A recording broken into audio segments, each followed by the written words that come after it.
placing the control of the electric wheelchair at the front for user self-operation, while retaining a control at the back for caregiver operation, along with the inclusion of dual motors to assist with tackling uphill and downhill challenges, offers several advantages.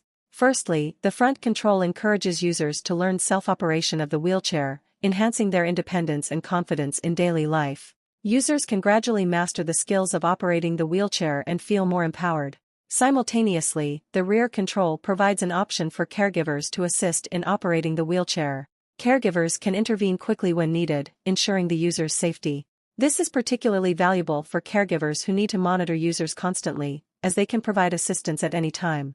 The design with dual motors also enhances the wheelchair's functionality. Dealing with uphill and downhill challenges can be managed more effectively.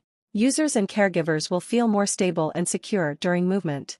This design ensures the wheelchair can tackle a variety of terrains, expanding the user's range of activities. In conclusion, this design emphasizes user autonomy and skill development, while offering a support option for caregivers. The dual motor function further enhances the wheelchair's capabilities, ensuring users can receive appropriate assistance in various situations and improve their quality of life.